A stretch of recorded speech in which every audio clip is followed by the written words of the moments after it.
When you ride a bike, you arrive happy. You connect with your neighbors, you see your friends, you feel the wind in your hair, you smell the coffee at the local coffee shop. You really experience every season. You smell spring, you feel summer, you get excited for fall. You have, better gear in the winter, but you really feel connected to your community and nature through the simple bicycle. A lot of us do our adventuring in our free time, going on a hike over the weekend or taking a week off of work to go camping. But getting outside and moving your body doesn't always have to be something you carve out time for. It can happen on the way to work, running errands, or meeting up with friends. For Jenn Dice, one of the simplest ways to make that happen is by bike. Jenn is the CEO of PeopleForBikes, an organization that aims to improve safety and accessibility for bikes in the U.S. In this episode, we're talking to Jenn all about the benefits of cycling, both for commuting and for recreation. She also shares which cities are best for biking. Spoiler alert, my city, San Diego, is not one of them. I'm also speaking with my longtime producer, Annie Fassler, who lives in Portland, Oregon, a city that, according to PeopleForBikes, is great for cycling. Hi, Annie. Hi, Shelby. The type of biking that Annie does is exactly what Jenn is working to make more accessible. Short daily trips that most people currently take in their car, but they're just more fun on two wheels. I'm Shelby Stanger, and this is Wild Ideas Worth Living, an REI Co-op Studios production presented by Capital One and the REI Co-op MasterCard. It's no surprise that Jenn Dice has made bike advocacy the focus of her career. When she's not working on transportation policy, Jenn is an endurance cyclist. She actually met her husband at one of the biggest bike races in the country. Jenn Dice, welcome to Wild Ideas Worth Living. I know you've had a lot of wild ideas. I think we should just start with one. How many times have you raced the Leadville 100? 14, Shelby. I'm thrilled to be here, and I did Leadville a bunch of times for sure. On a mountain bike? On a mountain bike. Met some of my best friends through the Leadville 100, met my husband through the Leadville 100.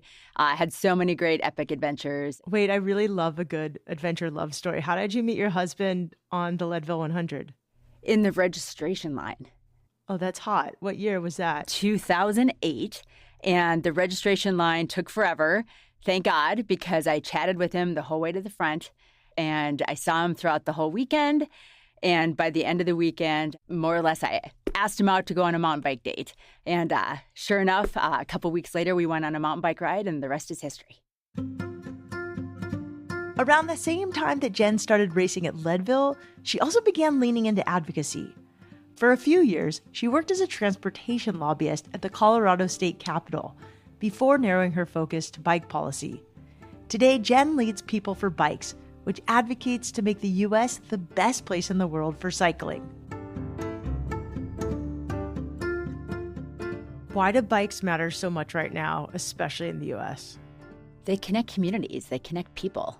We're certainly not anti-car. We're just saying, try a bike for some trips. When you're in a car, you're hermetically sealed. You're in your own little world. And we have this nation that is, we have a loneliness epidemic. We have an anxious generation. We have sedentary lifestyles. And to us, the bicycle is a simple solution to a lot of our world's problems. What communities are doing really well when it comes to cycling? Every year, we release our city ratings program, and some of the best cities in the United States for bicycling are Minneapolis, Portland, Austin, Texas, Cambridge, Massachusetts, Brooklyn, Ames, Iowa, Bentonville, Arkansas, Fort Collins, Colorado, Boulder, Colorado. There's so many cities doing great things for bikes. Each year, PeopleForBikes rates the best places across the country for bicycling. So what makes a city good for biking? What does that even mean? What makes a city good for bicycling is connected bike paths, lower speed limits. Basically, imagine from where you live to where you want to go. When you get in a car, you never worry that you can't get to the grocery store or you can't get to work. You have a seamless, connected road network. We want the same thing for bikes. So the idea is you can get in a bike and bike anywhere you need to go for your life. So the best in class is you separate bikes from cars, or we do what's called neighborhood greenways, where in neighborhoods you have maybe a little slower speed limits, you have side paths. You don't have to separate bikes from cars because you're in sort of a low stress zone where you just feel your shoulders go down and you take a breath of air and you're enjoying the scenery a little bit more when you turn into these neighborhood greenways. And it's just kind of the communities we all want to live in, where the streets are safe and it's easy to bike around. This year, People4Bikes assessed over 2,000 cities across the United States and rated how accessible they are for biking. I think these ratings are really interesting, and I was surprised by how low San Diego scored, just 28 out of 100. But other parts of the country are much more bike-friendly. My producer Annie lives in Portland, which scored 55. It may not sound that high, but it's in the top 10 cities with populations over 300,000. Annie has been commuting by bike for almost 10 years. Nearly 6 years ago, she got an e-bike, which has given her some fun stats about her riding history. So my e-bike has an odometer, and I'm about to hit 5,000 miles, which feels pretty momentous. My husband also has, both of our bikes have odometers, and he's nearing 6,000 miles on his bike. And a friend was just here visiting, and he was riding my bike. I was riding my husband's bike. And he was like, wow, you guys have ridden a lot of miles. And he was like, that's 10,000 miles you didn't ride in a car. And I'd never really thought about it that way. I was like, it's probably closer to like 7,000 miles I haven't ridden in a car because we were biking side by side so much of the time. But when he put it like that, I was like, that's kind of incredible. Like, that's a lot of miles to not put on a car. You ride your bike everywhere with your husband and kid. Yeah, we ride pretty much every day. We ride to work and we ride to the farmer's market. And when my son was younger, we were putting him on the back of our bike to go to school. He now is riding his own bike to school. He'll be going into first grade. It's one of the highlights of my day. Absolutely. And you do it rain or shine? We try to do rain or shine. Yeah. How many miles do you think you bike a day? If I am biking from, let me think about this. I'm probably biking between 6 and 10 miles a day on my e-bike. But this is all of your commuting. So like all of your commuting is by bike. Yeah. So we'll go to the grocery store on bike. We'll go to school on bike. We go to work on bike. We go to play dates on bike. How do you take your groceries home? I always have a watermelon this time of year. Like, what do you do? Well, watermelon would be hard. That would be a 2-person trip to the grocery store for sure. My husband and I both have bike baskets. So, if it's a normal week of groceries, I can usually get it all in my bike basket. Or I also always carry bungee cords in my bike basket as well. So if I need to, and I don't have my kid on the back, I can bungee something into his seat where he usually goes. Amazing. How often are you actually driving a car then? In the summer, we drive a car maybe once a week. And in the winter months, it's probably closer to like 3 to 4 times a week. That's incredible. Like, I drive a car multiple times a day. Yeah. We really try to, it's like for Costco runs or swim lessons or things that are far away. I love the idea of only getting in my car once a week.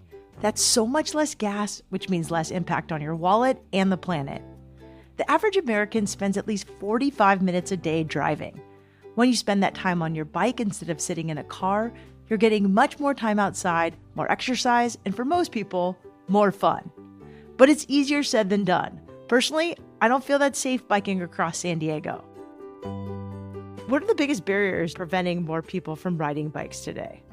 The number one barrier is, of course, cars, personal safety, and the perception of safety as well, too. So we have to win hearts and minds, and you have to make it the easiest mobility choice. Like I said, I spent a lot of time in Boulder. I happen to be in Bentonville, Arkansas today. The easiest way for me to get home, to run errands, is definitely by bike. I get cranky here when I have to get in a car because it's just so easy to operate. Same thing in Boulder. Annie, what have you done that just makes riding your bike an easier choice? For me personally, getting an e-bike really changed the game as far as how comfortable I was riding in the city. It also just looks so fun. Like every time I'm on an e-bike, I just feel like a little kid. Yeah, well, it's fun, yes, but it's also nice to like, I get to the office and I'm not sweaty, which is great. Oh, I yeah. can put my son on the bike. He's not light anymore. I've also carried like a 20-pound box of tomatoes home from the farmer's market on my bike with like no problem. And there's some big hills on the way. So it just makes it so I don't have to think about whether or not I want to bike, because biking is pretty much always the easier option. And you can just wear your regular clothes to bike. So you don't have to wear like bike clothes. Yeah, I just wear regular clothes. The only thing about riding an e-bike is that you're not working that hard. And so I still have to like layer up, especially for riding in the winter. And this past season, I really dialed in my rainproof gear. So riding in the rain like wasn't a big deal at all either. So you ride in the rain, no problem. That is not something I do. I mean, I don't know about no problem, but yeah, I just don't mind it so much because I'm warm and dry underneath. What do you wear to stay visible to cars? That's very important to me as well, especially now that my son is riding his own bike. My husband and I both wear high-vis stuff, which is like, the neon yellow reflective gear. And especially when it's dark or rainy, like it's a non-negotiable for us.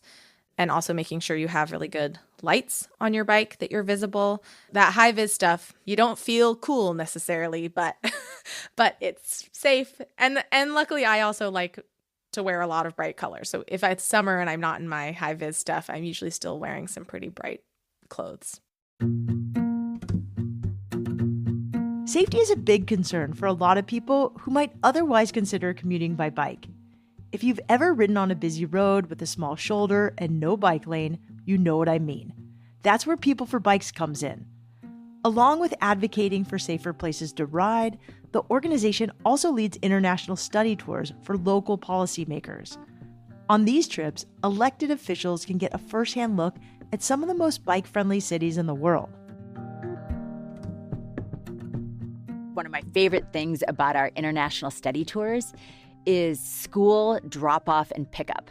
And we usually take our study tours to watch school drop-off and pickup because it's just magic. It's so beautiful. Children play, parents are chatting, and all separated bikeways as you go into school. And the schoolyard just turns into this sort of vibrant sense of community when people arrive by bike.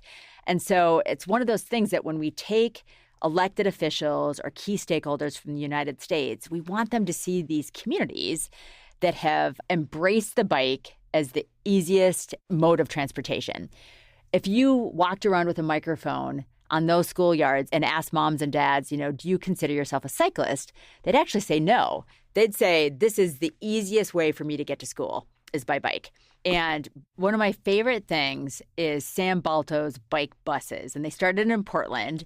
And there's a NBC clip that everybody should Google and look up. And it's Sam Balto on like whatever their morning show is. And I challenge you not to cry because you see these kids bike commuting with their parents and teachers. Good morning, bike bus! Let's go to school! Woo! All right, wait for the speaker. And it was so wildly popular that it kept going and kept going. And now there's bike buses all across the country.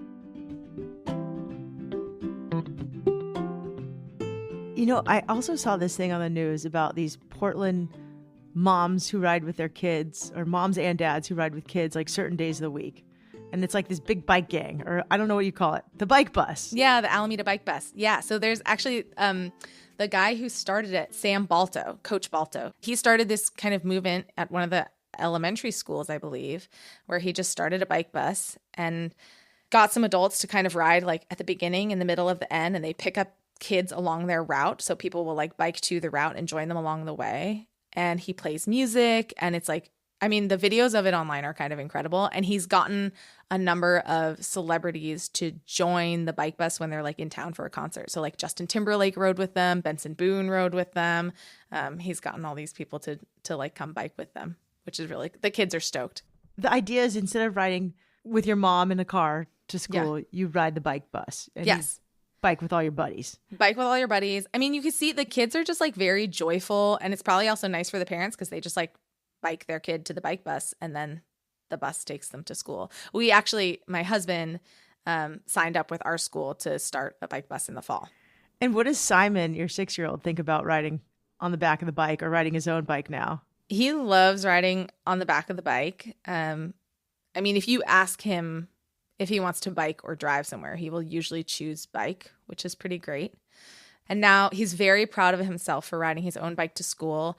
And he started kind of a little bit of a trend among his class. He was like one of the first kids in his kindergarten class that started riding to school.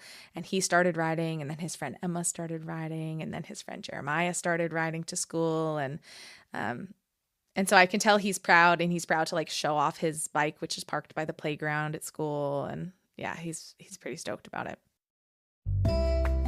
The sunshine is back, and I'm planning to spend the next few months outside, catching waves, camping, and hiking the trails all around San Diego. If your summer plans also involve spending as much time outside as possible, the REI Co-op MasterCard offers rewards and benefits that support your love of the outdoors. It's just for REI Co-op members and earns card rewards on every purchase at REI and everywhere else MasterCard is accepted. What I love is that rewards are available in 1 to 2 days, so all of those stops on the way to the adventure, from fuel for the drive to last-minute gear runs, it all adds up. See if you're pre-approved with no risk to your credit score. To learn more about the REI Co-op MasterCard program, head to rei.com/MasterCard-podcast. That's rei.com/MasterCard-podcast. Terms apply.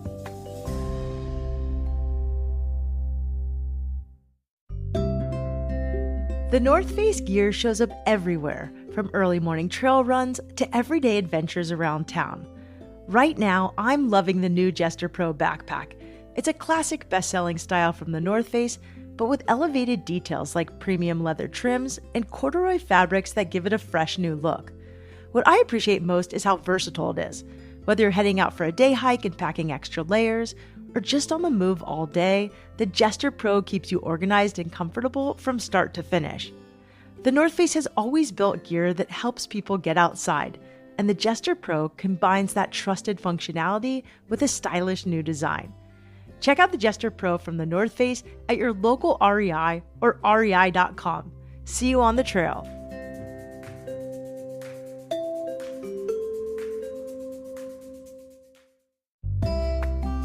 As someone who loves to spend her days running, catching waves, and adventuring in the mountains outside of my home in San Diego, I'm always on the hunt for the best gear to keep me going. That's why REI's Editor's Choice Awards are such a game changer.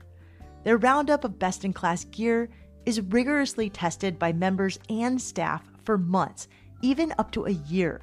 They consider everything from product performance to environmental impact, so we end up with gear that truly lasts. REI just announced the latest Editor's Choice winners. So if you're in the market for some new outdoor goodness, head to rei.com/editors-choice to check out the award-winning gear. That's rei.com/editors-choice.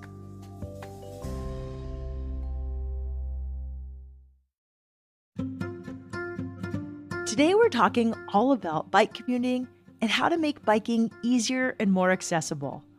Jenn Dice, President and CEO of PeopleForBikes, is out here working to make the U.S. a safer and more fun place to ride. Last year, Jenn actually did a TEDx talk all about the link between happiness and biking.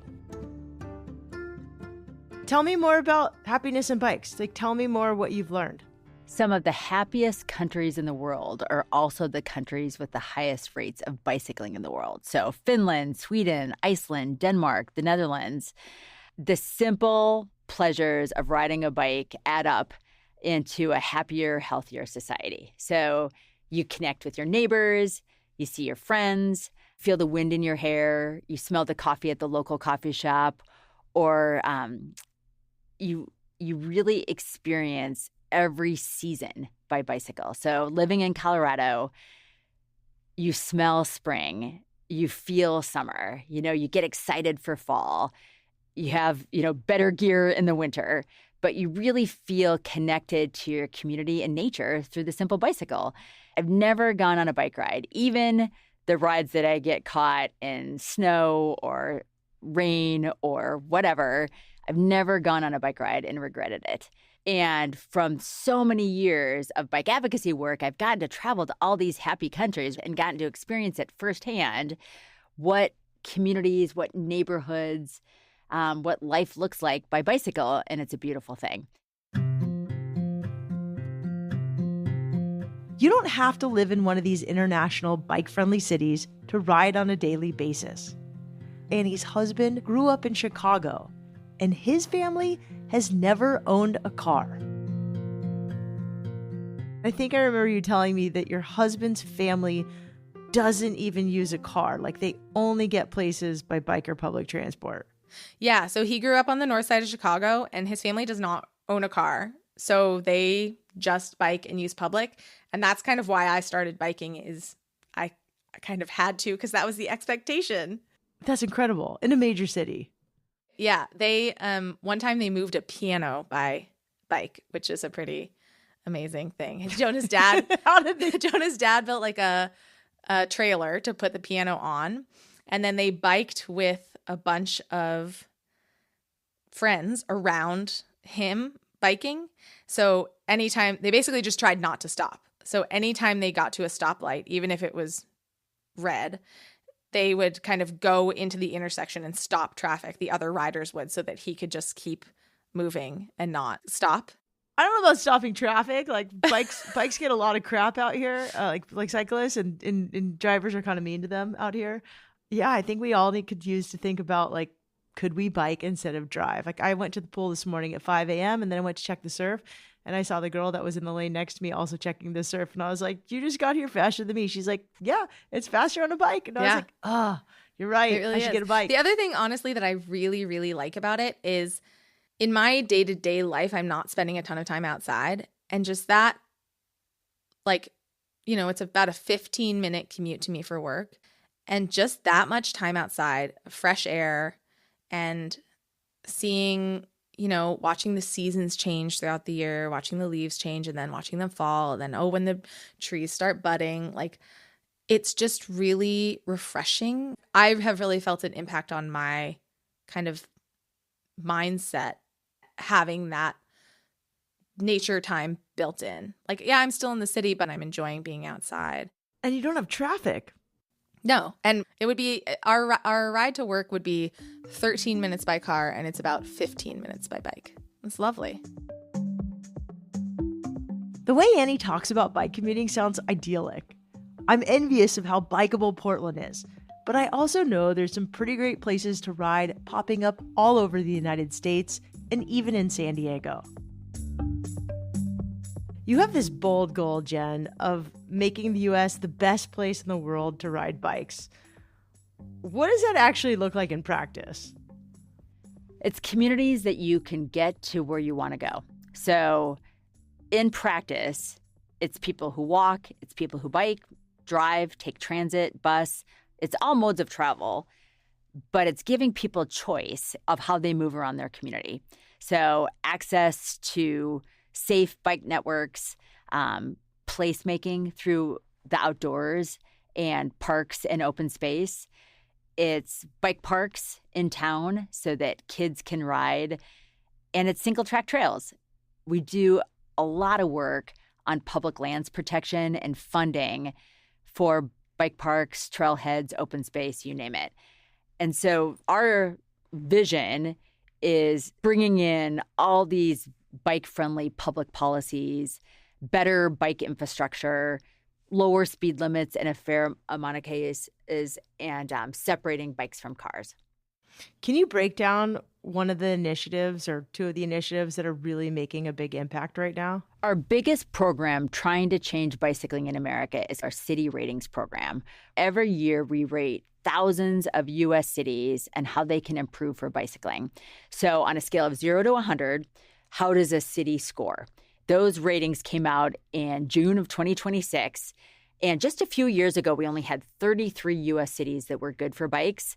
This year, we had 539 cities that crossed that tipping point on their way to being a great city for bikes.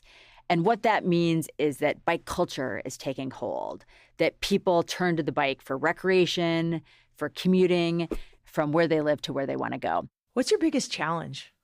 Winning the hearts and minds of everyday people.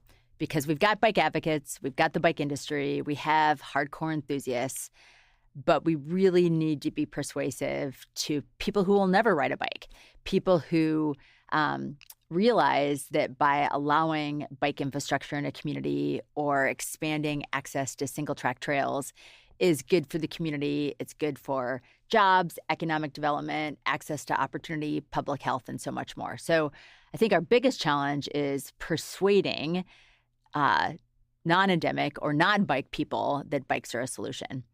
Another big challenge is certainly cars. We have to separate bikes from cars to be able to win hearts and minds and to help people safely get to where they want to go. And we know from looking at the happiest countries and the most bike-friendly countries, there are also countries with very little traffic violence because they've created a built environment that makes it safer for drivers and safer for people who go by walking and biking.